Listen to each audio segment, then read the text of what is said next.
প্রজাতন্ত্রের একজন কর্মচারী সেনাপ্রধান উনি বললেন যে এটা অলরেডি ফয়সালা হয়ে গেছে, বিচারাধীন বিষয়ে কমিশন তদন্ত করছে। এরকম বিষয়ে অন্তর্বর্তীকালীন সরকারের প্রধান উপদেষ্টারও কোনো কথা বলার ইখতিয়ার নাই, সেনাপ্রধান তো দূরের কথা। এইরকম একটা ইন্ডিয়ান মালরে ওই দায়িত্ব দিছিল, বুঝেছাও? এই মালটারে কে ঢুকেছিল জানেন? আসিফ নজরুল না, ও পন্দের আলোর সাজ্জাদ শরীফ। দেশের স্বার্থের সাথে বেইমানি করিচ্ছে যেগুলা, সেইগুলারে ধৈরা ধৈরা পাঁচাত লাথি দিয়ে খেদাইতে হবে, এইভাবে জামিলের মতো। ওই যে ওয়াকার হারকুলিস হতে চাইছিল না, দিছি বাড়ি একটা বুঝাই দিছি জনতার মায়ের কারে বলে, এটা বাংলাদেশের ভাই। জামিলেরও দিছি আডা, আজকে আর একটা বেইমানের সাথে পরিচয়। দর্শক, আজকের এই ভিডিওটি দেখলে আপনারা রীতিমতো অবাক হয়ে যাবেন। আপনারা জানেন ইতিমধ্যে আওয়ামী লীগ সরকারের পতন হয়েছে, এখন ক্ষমতায় আছেন অন্তর্বর্তী সরকার ডক্টর মোহাম্মদ ইউনূস। অন্তর্বর্তী সরকারের মাননীয় উপদেষ্টা ডক্টর মোহাম্মদ ইউনূস থাকাকালীন দেশে কি কি ঘটনা ঘটে যাচ্ছে তা আপনাদের প্রমাণ সহকারে দেখাবো। দর্শক, কথা আর বাড়াবো না, ভিডিওতে চলে যাব। তার আগে আপনাদের কাছে ছোট্ট একটি অনুরোধ, আপনি যদি আমাদের চ্যানেলে নতুন দর্শক হয়ে থাকেন তাহলে অবশ্যই চ্যানেলটি সাবস্ক্রাইব করে পাশে থাকা বেল আইকনটি বাজিয়ে দিতে ভুলবেন না। যারা অলরেডি আমার চ্যানেলটি সাবস্ক্রাইব করেছেন তাদেরকে জানাই অসংখ্য ধন্যবাদ। চলুন ভিডিওটি শুরু করা যাক। কি কথা হচ্ছে, শেখ মুজিব, আমি শেখ মুজিব বলেছি সবসময়, বঙ্গবন্ধু কখনো রাখিনি। মুক্তিযোদ্ধা আমি, মুক্তিযুদ্ধের সময় আমি শেখ মুজিব রেখেছি, কখনো পাটা চাটিনি, মুক্তিযুদ্ধ হিসেবে বলছে এই কথাটা। 17 তারিখে বঙ্গবন্ধু শেখ মুজিবুর রহমানের জন্য আমরা এটা উৎসর্গ করছি। বঙ্গবন্ধু শেখ মুজিবুর রহমানকে যে আমি ভালোবাসি, এইটা আমাকে কাউকে প্রমাণ করতে হবে। এই দাবিতেই কিন্তু শেখ মুজিবুর রহমানের নেতৃত্বে 65 থেকে 67 থেকে 69 থেকে 71 সেই দাবি থেকেই কিন্তু মুক্তিযুদ্ধ। আমি শেখ মুজিবকে ভালোবাসি। এটা ভালো কাম হয়েছে, ও এটা ইন্ডিয়ান মাল। 32 নম্বর বিপ্লবী জনতা আর মুজিবের মূর্তি ঘুরাই দিছিল, ওই কাইন্ডা কাইটা শেষ। ইন্ডিয়াত পড়াশোনা করেছে তো তাই এইরকম একটা ইন্ডিয়ান মালরে ওই দায়িত্ব দিছিল, বুঝেছাও? এই মালটারে কে ঢুকেছিল জানেন? আসিফ নজরুল না, ও পন্দের আলোর সাজ্জাদ শরীফ। এই পন্দের আলোর সাজ্জাদ শরীফ বাংলা একাডেমির পুরস্কারের প্রস্তাবগুলো করেছিল। তারপরে কি গ্যাঞ্জাম হয়েছে আপনারা তো দেখেছেন, তাই না? জামিল অভিযোগ করেছে ফারুকের কি ওই শিল্পকলা একাডেমি ছাড়িছে। ফারুকি যদি ওরা হঠাৎ দেয় শিল্পকলা একাডেমি থেকে, তাহলে ফারুকি আইবু কেতায় একটা কলাগুলি করি। এডিটর সাহেব, জামিল জয় বাংলা হয়েছে সুখে একটা পার্টি সং নেন, ওই যে থাকবো থাকবো। ফারুকের উপরে আমি পুরা বিলা ছিলাম, এখন আধা বিলা হইলাম। ওই কাছে ফারুকি নাকি ট্যাগেজ আছে ওর কাছে, শুনে আমার টাকা দিয়েছে শেষে 15 দিন আগে 10 দিন আগে সে আমার কাছে চেক চাই, কোনো রকম চিঠি ছাড়া। শিল্পকলা একাডেমি থেকে তাকে টাকা দিতে হবে, কারণ তার খুব দরকার, সে একটা প্রজেক্ট করছে। সেই প্রজেক্টে আমি বলছি না সে এখানে টাকা পয়সা কোনো কিছু উল্টাপাল্টা করছে, কিন্তু আমাকে কোনো চিঠি ছাড়া কেমন করে সে চায় টাকা আমার কাছে। আমি যখন উপদেষ্টা এবং আমি যখন বলেছি না আপনি আগে আমাকে চিঠি দেন, চিঠি ছাড়া অবশ্যই আমি টাকা দেবো না, আমি কোনো টাকা এখানে ছাড় করবো না, সে তখন আমাকে বলে যে আমি আপনাকে শ্রদ্ধা করেছি অনেক, আর করবো না। আমি বলি করেন না, আপনার লোকে নিয়োগ করেন, আমি করবো না। অনেকে আবার একটা শেয়ার দিচ্ছে যে ওই কত ভালো মানুষ, একেবারে দুর্নীতি টুর্নীতি করবেন দিচ্ছে না ফারুকি। আমি এই ঘটনাটা ভাগ্যক্রমে জানি। এই যে প্যারিসে আসিছিল না বাংলাদেশের শিল্পীরা ইউনেস্কো প্রোগ্রামে, উটি যে শিল্পীরা আসিছিল, এরা যে আসিছিল, যে পারফর্ম করা হয়েছে তা শিল্পকলা একাডেমির টেকা হয়েছে, শিল্প সংস্কৃতি মন্ত্রণালয় টাকা দিচ্ছে শিল্পকলা একাডেমি। তো টাকা যাইতে সময় লাগে, তো মন্ত্রণালয় থেকে আমলাতন্ত্র আছে না একাডেমির যেতে, তো টাকা যেতে যে সময় লাগে, এর মধ্যে পেমেন্ট চাইছে যারা কাজ করিচ্ছে। তো জামিলকে কয়া হয়েছে পেটি ক্যাশ থেকে, মানে আমার হাতে কিছু খুচরা টাকা থাকে ওই যে কোনো দপ্তরে মন্ত্রণালয়ের খুচরা টাকা, ওই টাকা থেকে বেশি টাকা না করলে ওই টাকা থেকে টাকাটা দিয়ে দিতে, পরে অ্যাডজাস্ট করে নিবে ওই অ্যাকাউন্টে টাকা ঢুকলে। এটা ফোনে কইছে এক অ্যাডিশনাল সেক্রেটারি ব্যান্ড ফোনে কইছে একজন আমলা। তারপরে মনে হয় ফারুকিও ফোন টোন দিয়েছিল, কারণ তার তো কথা শুনে নাই। তো আমরা এত কিছু জানি কারণ ঘটনাটা ঘটবে প্যারিসে, আমাদের দূতাবাস কাজ করিচ্ছে একটা বিশাল আয়োজনে। আমরা সবাই খুব আনন্দিত যে এরকম প্যারিসে একটা কাজ হবে, বাংলাদেশকে ইউনেস্কোর মঞ্চে ভালোভাবে তুলে ধরা হবে। আর এটা আটকে আছে কার কাছে? জামিলের কাছে। তা আমার কাছে খবর এসেছে যে বুঝছাও যে আজ জামিল আটকে দিছে ইউনেস্কোর টিমের টাকা। আমি কলে ওর সব হিসাব রাখি। আচ্ছা জামিল মিয়া, টাকাটা তো তুমি দিছিলা শেষমেশ, তাই না? তো নাটক করলা কেন? হ্যাঁ, যেন সবার সামনে ফারুকের উপরে পাবলে বিলা আছে, তাই এটা তুমি চান্স নিলা? হ্যাঁ, তুমি তো জানোয়ারের মতো গেল সহকর্মী নারী সহকর্মীদের ইঙ্গিতপূর্ণ কথা বলো, এগুলো আমরা খেয়াল করেছি, রেকর্ড আছে, প্রচুর কমপ্লেন আছে তোমার নামে।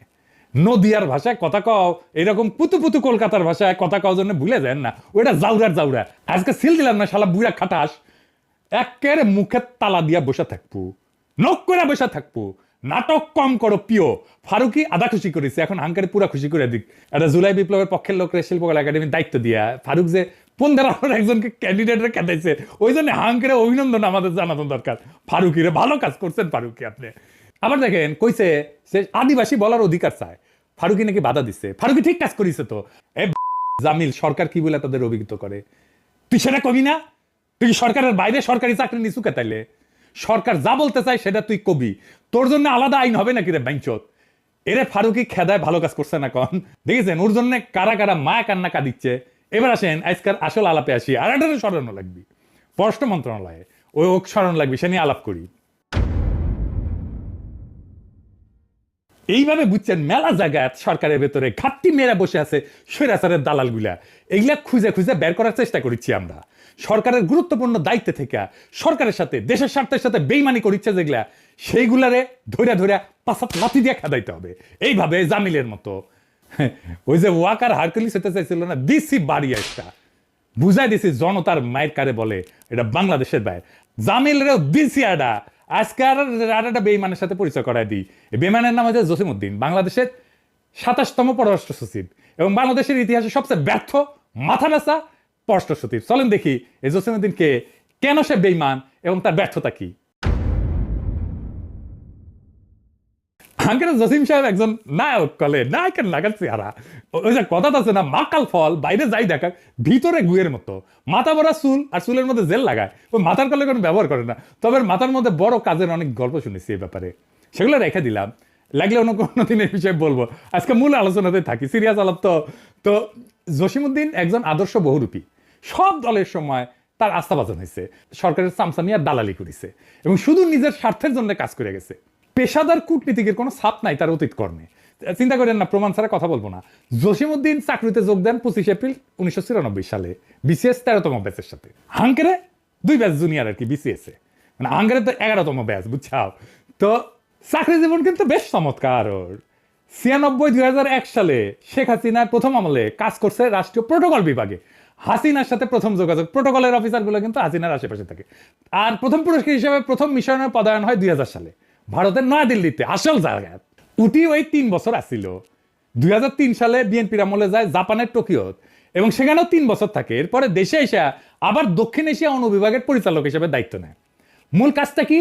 মজার বিষয়, ভারতের সাথে সম্পর্ক বজায় রাখা, বুঝছাও, আসল মাল। এরপর 111 সরকার 2008 সালে পাঠায় ওয়াশিংটন ডিসিতে। ওইখানে 5 বছর ছিল, ইউজুয়ালি 3 বছর থাকে, এরা 5 বছর ছিল। এবং 2012 সালে আওয়ামী লীগ তাকে পাঠায় পাকিস্তানের ইসলামাবাদে। জীবনে এই প্রথম অপেক্ষাকৃত দুর্বল দেশে পদায়ন হয়, কিন্তু বেশি দিন থাকা লাগেনি, 1 বছরের মাথায় ইসলামাবাদ ছেড়ে 2013 সালে ঢাকায় এসে আবার যোগ দেয় দক্ষিণ এশিয়া বিভাগে মহাপরিচালক হিসেবে। তারপর পূর্ব এশিয়া এবং প্রশান্ত মহাসাগরীয় অঞ্চলের মহাপরিচালক হয়, যার মূল কাজ হলো চীন, জাপান, কোরিয়া আর অস্ট্রেলিয়ার মতো বড় বড় দেশের সাথে স্ট্র্যাটেজিক সম্পর্ক বজায় রাখা। 2015 সালে গ্রিসে হয় রাষ্ট্রদূত। সেখানে গিয়া হাসিনার তেল মেয়া আপনি হয়ে যান পররাষ্ট্র মন্ত্রণালয়ের প্রথম জনপ্রশাসন পদকপ্রাপ্ত অফিসার। সব লিখলেন আপনার সিভিতে, কিন্তু এটা লেখেন নাই। কি জসিম সাহেব নিজের খুব চালাক ভাবেন, কাজ কইরা পুরস্কার পাইলে তো প্রকাশ করতে কোনো দোষ থাকার কথা না, কিন্তু আপনি যে তেল মেরে পদক নিছেন সে ব্যাপারে আমরা পরিষ্কার। এখনো শেষ হয় নাই। এরপর 2020 সালে আপনি যান কাতারের রাষ্ট্রদূত হিসেবে। সেখানে গিয়ে আপনি চেষ্টা করেন কিভাবে কাতারের তেল কোম্পানির সাথে আওয়ামী ব্যবসায়ীদের সম্পর্ক স্থাপন করা যায়। আমাদের কাছে প্রমাণ আছে। এর পুরস্কার ওই পাইছে 2023 সালে চীনের রাষ্ট্রদূত হিসেবে নিয়োগ দেওয়া হয়। তারপর আপনি আপনার জীবনের ঢাকায় থাকাকালীন 2 বার ভারতের দায়িত্বে ছিলেন। প্রথম পদায়ন ছিল ভারতে, খোদ ভারতে। আর পাকিস্তানে যখন আপনার পদায়ন হয় তখন আপনি ছিলেন মাত্র 1 বছর। কেন জসিম সাহেব, ভারত কি আপনারে মানা করে দিছিল? কিন্তু আপনি কিন্তু হাসিনার শেষ সফরের রাষ্ট্রদূত, মানে হাসিনা জয় বাংলা হওয়ার আগে সফর ছিল চীনে, তখন আপনি ছিলেন রাষ্ট্রদূত। তখন আপনার ডেপুটি ছিল পররাষ্ট্র মন্ত্রণালয়ে আওয়ামী লীগের হাতে সবচেয়ে নিপীড়িত একজন অফিসার মোজাম্মেল হক। মোজাম্মেলকে জানেন? ও বুয়েট ছিল, বুয়েটের পোলা, ছাত্র দলের সভাপতি ছিল, খুব ব্রিলিয়ান্ট পোলা গলা, আমি খবর নিচ্ছি, স্বৈরাচার বিরোধী অফিসার। তো কেন ওই সময় তার সফরের সময় নিজ খরচে পকেটের থেকে নাকি পয়সা দিয়েছিলেন, সব পরিবারে বাংলাদেশে পাঠিয়ে দিয়েছিলেন হাসিনার তেল মারার জন্য। নিজের অফিসারকে আপনি শান্তিতে বাসে থাকতে দেন নাই। এখন তো বলবেন যে আপনাকে হাসিনার লোক প্রেশার দিছে, তাই না? তো আপনি কোন রাষ্ট্রদূত যে নিজের ডেপুটিকে নিজের কাছে রাখতে পারেন নাই? এখন আওয়ামী গল্প যেটা আপনার মনে মনে ভাসতেছে, এটা গল্প ভুলে যান, এটার ব্যাখ্যা আমি দিব। আমার কাছে কইলাম সবকিছুর ব্যাখ্যা আছে। তো এই হইলেন আপনি ভারত পূজা, আপনি ভারতের সাথে কাজ করে শিখেছেন। অন্য কোনো ডিল আছে কিনা তা জানি না, তাই কইলাম না। আমার তো আবার ওই ভারতের সাথে ওই সম্পর্ক নাই, তাই আপনার সিভিতে উল্লেখিত বিষয়গুলো নিয়ে বললাম। আর যা লেখেন নাই তা একটু তুলে ধর। প্রজাতন্ত্রের একজন কর্মচারী সেনাপ্রধান উনি বললেন যে এটা অলরেডি ফয়সালা হয়ে গেছে, বিচারাধীন বিষয়ে কমিশন তদন্ত করছে। এরকম বিষয়ে অন্তর্বর্তীকালীন সরকারের প্রধান উপদেষ্টারও কোনো কথা বলার ইখতিয়ার নাই। সেনাপ্রধান তো দূরের কথা, বিচারাধীন কোনো বিষয়ে আপনারা কেউ কথা বলতে পারেন না। আপনি পার্টিকুলার ইন্টারফেয়ার করছেন, আইএসপিআর এর মাধ্যমে স্টেটমেন্ট দিয়ে জাতির কাছে ক্ষমা চান। কমিশন যেখানে গঠিত হয়েছে, যেই বিষয়ে মামলা চলছে, সেই বিষয়ে বিডিআর দায়ী। বিডিআর এজ ইনস্টিটিউশন তো গণহত্যা করে নাই। বিডিআর এর দায়ী থাকলে তো বিডিআর সদস্যরাও বলেছে আমাদের জওয়ানদের ভিতর থেকে যারা যারা এই খুনের সাথে জড়িত, তদন্ত সাপেক্ষে তাদেরকে সর্বোচ্চ শাস্তি দেন, এই দাবি বিডিআর এর জওয়ানরাও করেছে। তাহলে সেই দাবির প্রেক্ষিতে আপনি কেন বলছেন যে বিডিআর এজ ইনস্টিটিউশন দায়ী? তারা দায়ী কেমনি বুঝলেন আপনি? তদন্তই তো হয় নাই। এবং এই কমিশনের সাথে সাথে কারা কারা জড়িত, এই দেখেন আজকে স্বরাষ্ট্র উপদেষ্টা একটা ভেরি হাইলি ইনকম্পিটেন্ট, একটা অযোগ্য অপদার্থ লোক, তার স্বরাষ্ট্র উপদেষ্টা করছে এবং সেও এই কমিশনের সদস্য হিসাবে ছিলেন। কত বড় দালাল! গত 16 বছর যার চেহারা দেখি নাই, গণ অভ্যুত্থানে যিনি একটা মিছিল করেন নাই, স্লোগান দেন না, একটা ঢিল ছোড়েন নাই, তাকে কে এনে এখানে স্বরাষ্ট্র উপদেষ্টা বানিয়েছে? কেন বানিয়েছে? এটা হচ্ছে বাংলাদেশের শত্রুরা বানাইছে, যারা গণ অভ্যুত্থানকে নাই করে দিতে চায়, যারা 24কে বিলীন করে দিতে চায়, তারাই এই লেফটেন্যান্ট জেনারেল জাহাঙ্গীরের মতো একটা অপদার্থ কুলাঙ্গারকে স্বরাষ্ট্র উপদেষ্টা বানাইছে রাষ্ট্রকে ব্যর্থ করে দেওয়ার জন্য। এরপরে দেখেন প্রধান নির্বাচন কমিশনার কে হয়েছে? আওয়ামী লীগের আমলে সর্বশেষ হাবিবুল আউয়াল। এই গণহত্যা চলাকালীন সময় সে সচিব ছিলেন, আইন অথবা প্রতিরক্ষা যে কোনো একটাতে সে সচিব ছিলেন এবং এই কমিটির সদস্য ছিলেন। এই কমিটিকে বিভ্রান্ত করবার জন্য, তদন্ত যেন করতে না পারে, তার জন্য হেন কোনো কাজ নাই যেই এই কুলাঙ্গার হাবিবুল আউয়াল করে নাই। তার পুরস্কার হিসাবে তাকে ডামি নির্বাচন করবার সভাপতির দায়িত্ব দেওয়া হয়েছিল। এই হচ্ছে বাংলাদেশ, দালালি আর দেশ খত দেবার রাজনীতি বাংলাদেশে। এবং দেখেন বাংলাদেশের কোনো বড় বড় রাজনৈতিক দল এই জুলুম নিয়ে কথা বলছে না, শুধু নির্বাচন, শুধু ক্ষমতা, বিচার নিয়ে, এই সংস্কার নিয়ে, তাদের এই মুসলিমদের পক্ষে দাঁড়ানোর কোনো রাজনীতি তারা করছে না। এবং তারা ভুলে যাচ্ছে যে বাংলাদেশ বদলে গেছে। আপনি মার্কা নিয়ে যাবেন আর এই লক্ষ লক্ষ পরিবার আপনাদের ভোট দিবে, সেই দিন বাংলাদেশে এখন আর নাই। মুসলিমের পক্ষে দাঁড়াইতে হবে, এটাই আগামী দিনের রাজনীতি। তাই আমরা অন্তর্বর্তীকালীন সরকারকে পরিষ্কার করে বলছি, আমরা ইনসাফ চাই। বিডিআর এর কোনো খুনি সদস্যের পক্ষে আমরা এখানে দাঁড়াইতে আসি নাই। আবার একই সাথে বিডিআর এর 19,000 নিরপরাধ মানে মজলুম কোনো ব্যক্তিকে সাজা দেওয়া হবে, সেজন্য আমরা আপনাদের সাথে থাকবো না। তাই আমাদের রাজনীতি হচ্ছে ইনসাফের রাজনীতি। নতুন বাংলাদেশে যে বাংলাদেশ 2 বন্দোবস্তের কথা বলা হচ্ছে, সেটা হচ্ছে ইনসাফের বন্দোবস্ত। সেই বন্দোবস্তের নাম হচ্ছে জালেমের বিরুদ্ধে মুসলিমকে বিজয়ী করার বন্দোবস্ত, এবং সেই বন্দোবস্তের নাম হচ্ছে জাস্টিস ফর বিডিআর। যারা মুসলিম তাদের পক্ষে যা যা অধিকার দেওয়া দরকার এই রাষ্ট্রে, কম্পেনসেশন দেন, বেতন ভাতা ফেরত দেন, পরিবারের ক্ষতিপূরণ দেন, হারিয়ে যাওয়া যা কিছু আছে এই রাষ্ট্রকে তাকে ফেরত দিতে হবে। এবং বিচারের আগেই যারা বিচারের ফয়সালা করছে তাদেরকে ওয়ার্নিং দেওয়া দরকার অন্তর্বর্তীকালীন সরকারের পক্ষ থেকে। আমরা ইনসাফের বিচার চাই, কারো চাপিয়ে দেয়া জুলুমের বিচার আমরা চাই না, আওয়ামী বিচার চাই না। বাংলাদেশের নাটক সিনেমা দেখলে মনে হয় যে এই দেশে নাটক লিখবার কোনো গল্প নাই, স্ক্রিপ্ট নাই। কিন্তু যারা স্ক্রিপ্ট লেখেন তাদেরকে শুধু বলবো যে বাংলাদেশের গত 16 বছরের মজলুমদের সাথে বসেন, তাদের জীবনের গল্প শোনেন। আপনি নাটক আর সিনেমা বানাতে বানাতে ইসরাফিল সিংগায় ফু দিয়ে দিবে, আপনার গল্প শোনা শেষ হবে না। এই হচ্ছে বাংলাদেশের নাটক সিনেমার গল্প। কিন্তু আপনাদের ওই রমনা, প্রেম, পরকীয়ার বাইরে আপনারা আর কোনো গল্প দেখেন না, চেনেন না, কারণ আপনারা জীবন থেকে এত বেশি বিমূর্ত হয়ে গেছে। তো তাহলে গণতদন্ত কমিশনটা আসলে কি করতে হবে?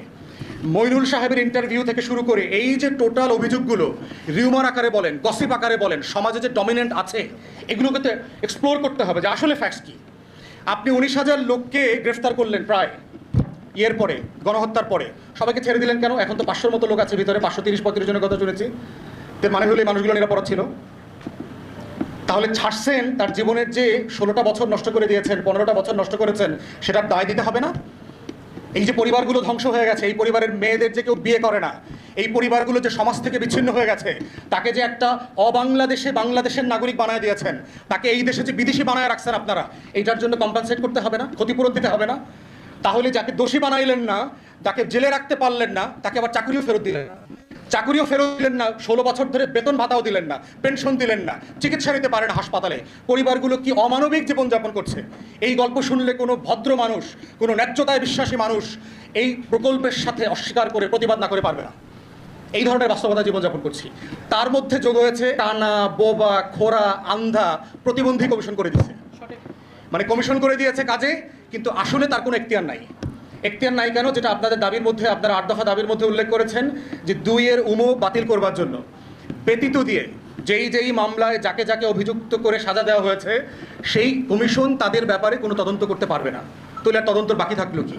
তাহলে আপনি বলার চেষ্টা করছেন যে আওয়ামী লীগের আমলে এই গোলামরা, লেসপেন্সাররা যা যা করে দিয়েছে, তাহলে এইটা তো বিচার হইতে পারে না। এইটা তো জওয়ানদের পরিবারদের যে দুঃখ, কষ্ট, দুর্দশা, এইটার জন্য সমাধান হতে পারে না। এবং আমি যখন বিভিন্ন জেলায় যাই, আপনাদের যে কল্যাণ পরিষদ আছে, আপনাদের বিভিন্ন জেলার বিডিআরের কল্যাণ পরিষদের ভাই বোনরা এসে আমার সাথে দেখা করেছে, জামালপুরে, শেরপুরে, রংপুরে, দিনাজপুরে, বিভিন্ন জেলাতে, নেত্রকোনাতে। এবং আমি আপনাদের দুঃখ কষ্টের যে গল্প শুনেছি, মানে এটা অমানবিক। প্রজাতন্ত্রের একজন কর্মচারী, সেনা কর্মপ্রধান, উনি বললেন যে এটা অলরেডি ফায়সালা হয়ে গেছে। বিচারাধীন বিষয়ে কমিশন তদন্ত করছে, এরকম বিষয়ে অন্তর্বর্তীকালীন সরকারের প্রধান উপদেষ্টারও কোনো কথা বলার এখতিয়ার নাই। সেনাপ্রধান তো দূরের কথা, বিচারাধীন কোনো বিষয়ে আপনারা কেউ কথা বলতে পারেন না। আপনি পার্টিকুলারলি ইন্টারফেয়ার করছেন, আইএসপিআর এর মাধ্যমে স্টেটমেন্ট দিয়ে জাতির কাছে ক্ষমা চান। কমিশন যেখানে গঠিত হয়েছে, যেই বিষয়ে মামলা চলছে, সেই বিষয়ে বিডিআর দায়ী। বিডিআর এজ ইনস্টিটিউশন তো গণহত্যা করে নাই। বিডিআর এর দায়ী থাকলে তো বিডিআর সদস্যরাও বলেছে আমাদের জওয়ানদের ভিতর থেকে যারা যারা এই খুনের সাথে জড়িত, তদন্ত সাপেক্ষে তাদেরকে সর্বোচ্চ শাস্তি দেন, এই দাবি বিডিআর এর জওয়ানরাও করেছে। তাহলে সেই দাবির প্রেক্ষিতে আপনি কেন বলছেন যে বিডিআর এজ ইনস্টিটিউশন দায়ী? তারা দায়ী কেমনি বুঝলেন আপনি?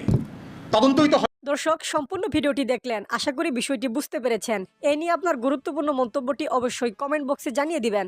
ধন্যবাদ।